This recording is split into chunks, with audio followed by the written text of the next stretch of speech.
গল্পের নাম রক্তের টান। গল্প লেখিকা অনিন্দিতা। বড়লোক জেঠিমা যে একদিন না একদিন মারা যাবে এটা ভাই বোন দুজনেই জানত, কিন্তু কবে এই ঘটনা তাদের জীবনে ঘটবে সে সম্পর্কে দুজনেই এতদিনে অন্ধকারে ছিল। কিন্তু আজ সে অন্ধকার দূর হয়েছে। এবার আর্থিক লাভবান হওয়ার পালা। সন্তানহীনা জেঠিমা উত্তরাধিকার সূত্রে অপরিমেয় অর্থ আর অমরত্বের বরদান নিয়ে পৃথিবীতে এসেছিলেন। আর কে না জানে, পৃথিবীর বুক থেকে সময়ে বিদায় না নিতে পারলে সময়ই তাকে আস্তে আস্তে মানুষের মন থেকে দূরে সরিয়ে দেয়। তার জন্য চোখের জল ফেলার কেউ থাকে না, থাকে না কেউ ভালোবাসার জন্য। সুকল্যাণী দেবীও এর ব্যতিক্রম নন। মৃতা জায়ের দুই সন্তানকে আগলে রেখে মানুষ করলেও সময়ের ব্যবধানে তাদেরও নিজের সংসার হয়েছে। ধীরে ধীরে তারা দূর থেকে সরে গেছে আরও দূরে। যেটুকু যোগাযোগ আছে সেটুকু অর্থনৈতিক তাগিদে। তারা জানে ওর দরজায় গিয়ে হাত পেতে দাঁড়ালে খালি হাতে ফিরতে হবে না। জেঠিমার আজও সেই সঙ্গতি আছে। সাগর আকাশ দুই ভাই, নিতান্তই মধ্যবিত্ত পরিবারের ছেলে। সাগর ছোট, আকাশ বড়। কল্যাণী দেবী ভালোবেসে আকাশের ঘরে এসেছিলেন মা লক্ষ্মী রূপে। তেমনই ছোটোখাটো সুন্দর গড়ন ছিল তাঁর। বাড়ির একমাত্র সন্তান হয় অনেক স্বপ্ন ছিল তাঁদের, কিন্তু আবেগের বশে কল্যাণীর নেওয়া সিদ্ধান্তে প্রথম দিকে তারা দিশেহারা হয়ে যান। কিন্তু শেষ পর্যন্ত আকাশের সততা, কল্যাণীর প্রতি ভালোবাসা দেখে তাদের পরিবার জামাই হিসেবে আকাশকে মেনে নেয়। ব্যবসার দায়িত্ব তুলে দেয় আকাশের হাতে। আজীবন সেই দায়িত্ব তিনি সততার সঙ্গে পালন করে এসেছেন। কিন্তু কল্যাণী, এ জীবনে কী বা পেলেন তিনি? ভালোবেসে সংসার পেল, কোল জুড়ে একটা সন্তান পেলেন না। অর্থবিত্তই কি শেষ কথা? বোধহয় নয়।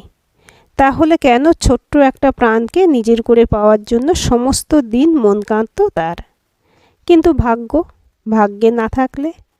তখন তো আর চিকিৎসা ব্যবস্থা ততখানি উন্নত ছিল না। তাই কার দোষ জানা না গেলেও সবটা তাঁকে মেনে নিতে হয়েছিল। মেনে নেওয়া আর মানিয়ে নেওয়া, এই ছিল কল্যাণীর জীবনের নিয়তি। বেশ কয়েক মাস রোগভোগের পর অলকা যখন চলে গেলেন, তখন তার দুই ছেলে মেয়ে, সুচেতার বয়স 10 আর সুদেবের বয়স 8। স্ত্রীর মৃত্যুর পর সাগরের আর এই বাড়িতে ভালো লাগছিল না। বৌদির হাতে ছেলে মেয়ের দায়িত্ব দিয়ে চাকরি নিয়ে সে চলে গেল পশ্চিমে। জানতেন দায়িত্ব সঠিক হাতেই পড়েছে। মাতৃহীন দুই ছেলে মেয়েকে কল্যাণী দেবী আঁকড়ে ধরলেন, ভরিয়ে দিলেন ভালোবাসায়। কিন্তু সে ভালোবাসার দাম কি দিতে শিখল তারা? জেঠিমার অমূল্য ভালোবাসাকে তারা হিসেব করে নিল টাকায়। বুঝে গেল চাইলেই জেঠিমার কাছ থেকে প্রচুর অর্থ পাওয়া সম্ভব। ব্যাস, আর কি? রোজই নিত্য নতুন বায়না আর আবদার। ভালো ভালো খাবার, দামি দামি জামা কাপড়, জুতো থেকে গ্যাজেট, সবই এখন দরকার তাদের। বাপের বাড়ি থেকে প্রচুর অর্থ সম্পদ পেয়েছিলেন। আকাশও ব্যবসার সব লাভ এনে তার হাতেই দিত। আনন্দের সঙ্গে ছেলে মেয়ে দুটোর চাহিদা পূরণ করতেন তিনি। এছাড়া কেই বা আছে তার? কিন্তু ধীরে ধীরে চাহিদা বাড়তে থাকায় বুঝতে পারছিলেন তিনি কেবল ভাই বোনের চাহিদা পূরণের যন্ত্র হয়ে উঠছেন। দুজনের কেউ তাকে ভালোবাসে না। কিন্তু বুঝলেও নিজের মনকে তিনি বোঝাতেন তিনিই হয়তো ভুল। আসলে দোষ ছেলে মেয়েগুলোর নয়। ওরা একটু একগুঁয়ে এককেন্দ্রিক তো হবেই। মা নেই, বাপের ভালোবাসাও পেল না। সে গিয়ে বসে রইল পশ্চিমে। কষ্ট কি ওদের কম? কিন্তু মোহভঙ্গ হলো সুচেতার বিয়ের দিন কয়েক আগে। সুদীপ ততদিন পছন্দ করা পাত্রীকে রেজিস্ট্রি বিয়ে করে বাড়িতে এনে তুলেছে। দু বাড়ি থেকে একসঙ্গে একটা জমকালো রিসেপশনের আয়োজনও করা হয়েছিল। অনিমা ভারী ভালো মেয়ে। কল্যাণীর দেখে শুনে ভালোই লেগেছিল। দুবাড়ির বাকি কেউই আপত্তি করেনি, কারণ সুদীপ মোটামুটি ভালো পোস্টে চাকরি করে, অনিমাও তাই। দুবাড়ির লোকজনই মধ্যবিত্ত চিন্তাধারার মানুষ, সর্বোপরি জেঠিমা। কল্যাণীর লক্ষ্মী প্রতিমার মতো মুখশ্রী দেখেই অনিমার বাবার খুব ভালো লেগে গিয়েছিল। মেয়ের মাথায় হাত রেখে বলেছিলেন, এমন একজন মানুষ যখন তোর শ্বশুরবাড়িতে আছে তখন আমার আর কোনো চিন্তা নেই। তুই খুব ভালো থাকবি দেখিস, এই আমার স্থির বিশ্বাস। সুচেতার বিয়ের কয়েকদিন আগে দরজার সামনে দিয়ে যেতে যেতে ভাই বোনের চাপা কণ্ঠস্বর শুনে কল্যাণী থমকে দাঁড়িয়ে পড়লেন। যদিও লুকিয়ে থেকে পরের কথা শোনা তিনি পছন্দ করেন না, তবুও কয়েকটা এমন কথা কানে গেল যে তিনি যাওয়ার জন্য পা তুলেও থমকে দাঁড়িয়ে পড়লেন। বুঝলেন, জেঠিমার টাকাই সব, জেঠিমা কেউ নয়। সুচেতার বিয়ে ঠিক হতেই আধুনিক ডিজাইনের রকমারি গয়না আংটি থেকে সীতাহার অবধি কিনেছে সে, সঙ্গে দামি দামি শাড়ি, কসমেটিক্স, এমনকি নমস্কারী ও বাহারি কেনা হয়েছে। সব সুচেতার পছন্দ, শুধু কল্যাণী টাকা দিয়েছেন। ভাই বোনের ঝগড়ার মূলে কল্যাণীর একটা জড়োয়ার নেকলেস। বড় বোন হিসেবে সুচেতা চায় সেটা নিজের করে পেতে, কিন্তু সুদীপ তার দাবি ছাড়তে রাজি নয়। এই নিয়ে চাপা গলায় চাপানুতর চলছে। তিনি ভেবেছিলেন সুদীপের স্ত্রী হিসেবে অনিমাও নিজের দাবি নিয়ে কিছু বলবে, কিন্তু সেদিন সে আশ্চর্য রকম চুপ ছিল। শেষে সুচেতা রাগ করে বলে উঠেছিল, তুই যতই অঙ্ক কষে হিসেব কর, কাল আইবুড়ো ভাতের শেষে জেঠিমা আশীর্বাদ স্বরূপ নেকলেসটা ঠিক আমার হাতেই তুলে দেবে। জেঠিমা জানে ওই নেকলেসটা আমার ভীষণ পছন্দ, কায়দা করে আগেই জানিয়ে রেখেছি। এদেরই তিনি যত্ন করে মানুষ করেছেন, দিনের পর দিন সমস্ত চাহিদা পূরণ করেছেন। ভালোবাসাই এই তার প্রাপ্তি। হিসেব মেলেনি তাঁর। আস্তে আস্তে সরে গিয়েছিলেন কল্যাণী। আইবুড়ো ভাতে ইলিশ, চিংড়ি, কচু শাক, লতি দিয়ে পাত সাজিয়ে দিল। আশীর্বাদীর নামে সুচেতার হাতে জড়োয়ার নেকলেস তুলে দেননি কল্যাণী। মুখ দেখেই বুঝেছিলেন হিসেব মেলেনি বলে সেও খুব মনক্ষুণ্ণ হয়েছে। কিন্তু এই প্রথমবার কল্যাণী নিজের মস্তিষ্ককে প্রাধান্য দিয়েছিলেন। এরপর কেটে গেছে অনেকগুলো বছর। সময়ের নিয়মে সাগর আকাশ পঞ্চভূতে বিলীন হয়ে গেছে, আর তার ঠাঁই হয়েছে বসবাড়ির কোণের ঘরে মিতুর তত্ত্বাবধানে। শ্রাদ্ধ শান্তির কাজটা মোটামুটি ভালোভাবেই চুকল। যতই হোক, জেঠিমার অগাধ টাকা পয়সা, ল্যান্সডাউনের মতো জায়গায় ছড়ানো ছিটানো বাংলো বাড়ির মতো দোতলা বাড়ি, জেঠিমার বাপের বাড়ি ছিল এটা, গয়নাগাটি সবই তারা দুই ভাই বোনেই পেতে চলেছে। শ্রাদ্ধ অনুষ্ঠানের আয়োজন একটু বড় করে না করলে হয়? লোকজন বলবে কি? সুচেতা, সুদীপ তাদের শ্রদ্ধেয় জেঠিমাকে শ্রদ্ধা করতো না? মায়ের চেয়েও বেশি যত্নে আগলে জেঠিমা তাদের মানুষ করেছেন। দাহ কাজ মিটে যাওয়ার পরেই মিতুকে বিদায় জানাতে চেয়েছিল দুজন ভাই বোন, কিন্তু ওই যে সুদীপের বউ অনিমা, কোন মায়া জেগে উঠল তার মধ্যে কে জানে। সে স্পষ্ট জানিয়ে দিল কাজ না মেটা পর্যন্ত মিতু এখানেই তাদের কাছে থাকবে। সুদীপ মেনে নিয়েছে, সুচেতাকেও মেনে নিতে হয়েছে। প্রতি মাসে অনিমার মাইনের অঙ্কটা কম নয়। তাছাড়া এই সময় বাড়িতে কাছের দূরের নানা সম্পর্কের বহু আত্মীয় স্বজনের ভিড়। সেখানে অনিমা যদি সহযোগিতা না করে তারাই বিপদে পড়বে। আর তো মাত্র কটা দিন, তারপরেই মিতু নিজে টালির ঘরে চলে যাবে, ঝামেলা চুকবে। ভাই বোন গোপনে পরিকল্পনা করেছে এই পুরনো বাড়ি ভেঙে ফ্ল্যাট বানাবে, রেনোভেট করবে নতুন ধাঁচে। জমি তো তাদের কম নয়। প্রমোটারের সঙ্গে প্রাথমিক কথাবার্তাও হয়ে আছে, 5টা তাদের 5টা প্রমোটারের, হাফ হাফ শেয়ার। ঘর থেকে খামোকা টাকা পয়সা বের করতে ভাই বোনের কেউই রাজি নয়। প্রমোটারের সঙ্গে আলোচনার সময় সুদীপ স্পষ্ট করে নিয়েছে 5টা ফ্ল্যাটের মধ্যে 3টে ফ্ল্যাট সে নেবে, বাকি দুটো সুচেতা। ভাই বোনের এই গোপন ডিলে সুচেতা রাজি হয়েছে শুধুমাত্র একটা শর্তে, জড়োয়ার নেকলেসের মালিকানা তার হবে, একান্তই তার। সেদিকে সুদীপ কখনো হাত বাড়াবে না। দাদার সঙ্গে কথা বলে সুচেতা বুঝতে পেরেছিল তার মনোগত বাসনা জড়োয়ার নেকলেসটা বিক্রি করে, কিন্তু তা কিভাবে হতে দেয় সে? কবে থেকে সে ভাবছে একদিন ওই সুদৃশ্য নেকলেস গলায় পরে নিখিলকে একেবারে চমকে দেবে। বিয়ের পর থেকে নিখিল কেবল জেঠিমার নেকলেসের গান শুনেছে, চোখে দেখেনি। এইবার দেখবে আর চোখ একেবারে ধাঁধিয়ে যাবে। সুচেতার গোপন ইচ্ছে শনির বিয়েতে উপহার হিসেবে জামাই বাড়ির সামনে এই জড়োয়ার নেকলেস দেয়। অমন মূল্যবান অলংকার দেখলে লোকজন হাঁ হয়ে যাবে, মুখ ফুটে কেউ কোনো কথা বলতে পারবে না। তার নিখিলের শিরদাঁড়া সবসময় উঁচু থাকবে জামাই বাড়িতে। বংশের ঐতিহ্যবাহী গয়না বলে কথা, টাকায় কি যে পরিমাপ হয়। উকিল কাকু সন্ধেবেলা আসবেন দুজনেরই জানা ছিল। সেই মতো ভাই বোন সোফায় এসে বসতেই দেখল মিতুও মাটিতে বসে আছে, সঙ্গে অনিমা। তেড়ে উঠে সুদীপ কিছু একটা বলতে যাচ্ছিল, এমন সময় অ্যাডভোকেট লাহিড়িকে ঢুকতে দেখে সুচেতা আঙুলের ইঙ্গিতে সুদীপকে সামলে নিল। নরম গলায় মিতুকে বলল, কাকুর জন্য মোগলাই নিয়ে আয় তাড়াতাড়ি, সঙ্গে ঠান্ডা পানীয়। ওসব লাগবে না, তোরা দুজন ভালো করেই জানিস ভনিতা করা আমার পোষায় না, স্পষ্ট ভাষায় বলে ওঠেন অ্যাডভোকেট লাহিড়ি। এই বাড়িতে তার নিজের অংশটুকু ছাড়া কিছুই সুকল্যাণী বৌদি তোদের দুজনকে দিয়ে যাননি। ল্যান্সডাউনের প্রাসাদোপম বাড়িতে বৃদ্ধাশ্রম খোলার জন্য উই আর স্টিল ইয়াং নামে একটা স্বেচ্ছাসেবী সংস্থার নামে সব লিগাল কাগজপত্র করে দিয়ে গেছেন।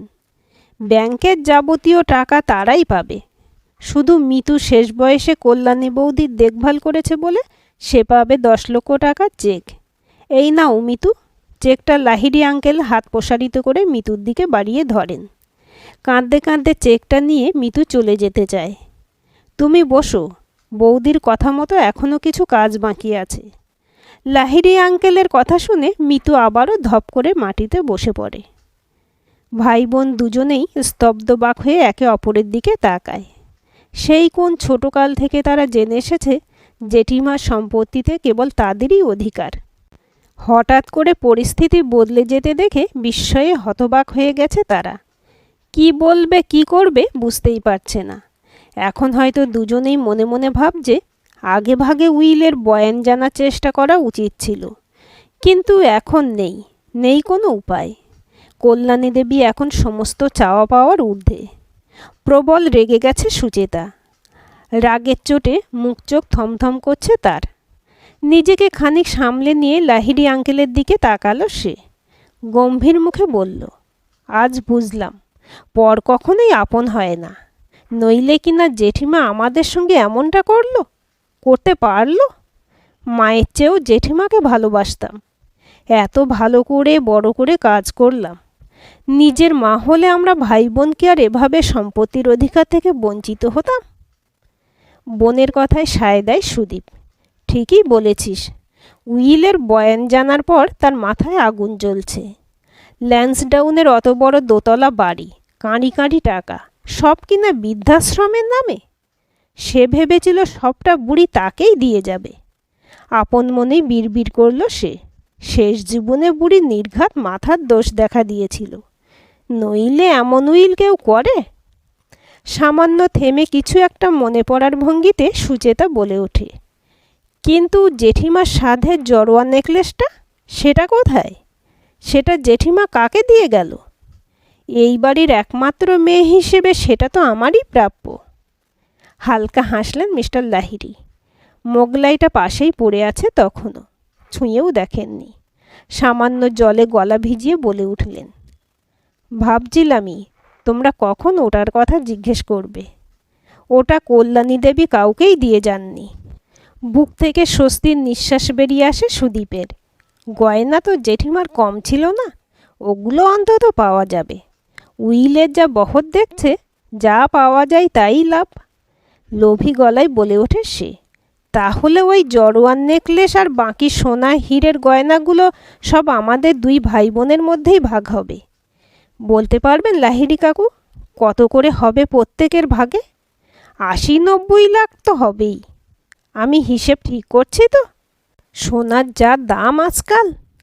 হিসেব প্রায় ঠিকই করেছ, কিন্তু এর একটা টাকাও তোমরা পাবে না। মানে? সুদীপ প্রায় গর্জে ওঠে। আপনি যে বললেন ওই জড়োয়ার নেকলেস উনি কাউকে দিয়ে যাননি?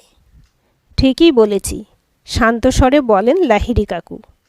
ওই গয়নাগাটি এখন থেকে কল্যাণী দেবী ট্রাস্টের জিম্মায় থাকবে, আর আইনি দেখভালের দায়িত্বে থাকবো আমি, আর বৃদ্ধাশ্রমের সমস্ত কাজকর্ম পরিচালনা করবে অনিমা। কল্যাণী দেবী অনিমাকে প্রথমে ওই জড়োয়ার নেকলেস দিতে চেয়েছিলেন, কিন্তু তোমার বউ তা নিতে সরাসরি অস্বীকার করে। তোমরা দু ভাই বোনের কেউ হয়তো খোঁজ রাখোনি কিংবা জানার চেষ্টা করনি। শেষ পর্যন্ত কল্যাণী দেবী কেবলমাত্র অনিমাকেই ভালোবাসতেন।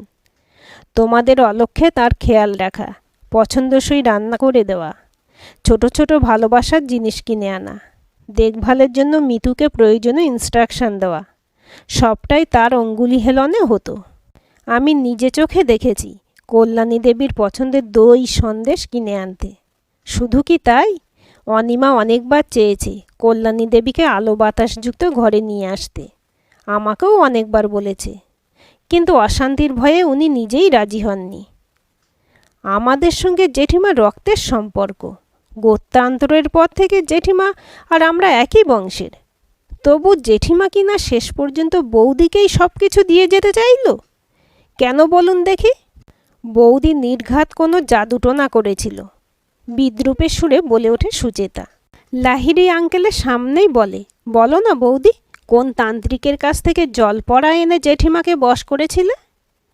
ভালোবাসার চেয়ে বড় বশীকরণ আর হয় না।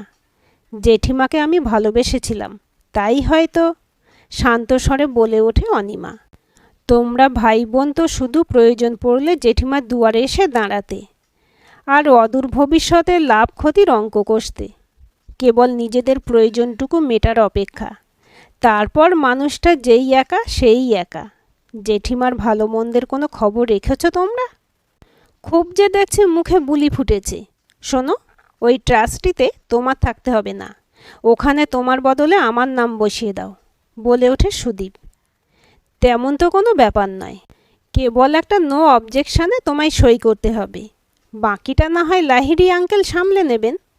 তুই একা কেন, আমাকেও ট্রাস্টি বোর্ডে মেম্বার হিসেবে নিতে হবে, গম্ভীর মুখে বলে ওঠে সুচেতা। সুদীপ এক ঝলক বোনের দিকে তাকায়, মুখে কিছু বলে না। যদি সই না দিই, শান্ত মুখে বলে ওঠে অনিমা। অভিব্যক্তির ওঠাপড়া পেরিয়ে নদী এখন শান্ত স্থির। তাহলে এখানেই তোমার আমার পথ চলা শেষ, উত্তেজিত ভঙ্গিতে বলে ওঠে সুদীপ। এতক্ষণে সে নিশ্চিত এরপর অনিমা ঠিক তার নামে ট্রাস্টের কাগজপত্র করে দেবে।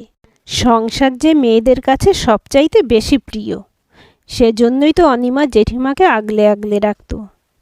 ভাবছিলাম আমি তোমাকে কথাটা বলবো, তুমি বলে দিলে, ভালোই হলো। কথাটা লাহিড়ী আঙ্কেলের সামনেই হয়ে গেল। আঙ্কেল, তাহলে আপনি নিশ্চিন্তে ডিভোর্সের কাগজপত্র তৈরি করুন। সুদীপ যেদিন বলবে আমি সই করে দিতে এ বাড়িতে চলে আসব। যা বলছো ভেবেচিন্তে বলছো তো? একবার এ বাড়ি থেকে বাইরে পা রাখলে আর কিন্তু কোনো দিন ঢোকার ছাড়পত্র মিলবে না। তেজের ছোঁয়ায় গমগম করে ওঠে সুদীপের গলা। তুমি হয়তো জানো না, ল্যান্সডাউনের জেঠিমার বাপের বাড়ি, যেটা কিছুদিনের মধ্যে আধুনিক বৃদ্ধাশ্রম হতে চলেছে, সেখানে আমার আর মিতুর জন্য আগে থেকেই দুটো ঘর নির্দিষ্ট করা আছে। আজ থেকে আমরা দুজনে ওখানেই থাকব।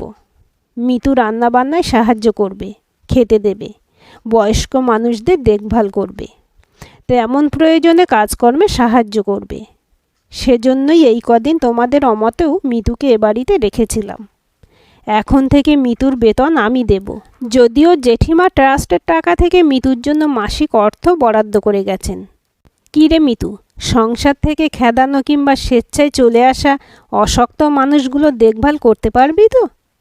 পারবো বৌদি, তুমি পাশে থাকলে দেখবে আমি সব পারবো। তাহলে চল। ছোট্ট একটা ট্রলি হাতে বেরিয়ে আসে অনিমা। বোধহয় আগেই পরিস্থিতি ভেবে জিনিসপত্র গুছিয়ে রেখেছিল। নিজের জিনিসটুকুই নিয়ে গেলাম শুধু। সুদীপের দিকে তাকিয়ে বলল সে। সামান্য থেমে তাকালো পিছনের দিকে, ফিসফিসিয়ে বলল, পিছুটান রয়ে গেল। পরক্ষণেই নিজেকে সামলে মিতুর হাত ধরে বাড়ির চৌকাঠ পেরোলো অনিমা। দুই ভাই বোন দুজন দুজনের মুখের দিকে তাকিয়ে থাকে, তাকিয়েই থাকে। শুধু যদি অধিকার দাবি না করে একটু কর্তব্যটাও করত, তাহলে হয়তো সব কিছু হারিয়ে নিজেদের আয়নার মুখোমুখি দাঁড়াতে হতো না। জীবন, তুমি এত অনিশ্চিত কেন? আজকের গল্পটি কেমন লাগলো কমেন্ট করে জানাবেন। ভালো লাগলে লাইক, হাইপ, শেয়ার করবেন। আর চ্যানেলটি সাবস্ক্রাইব করে বেল আইকনটি ক্লিক করে রাখতে ভুলবেন না।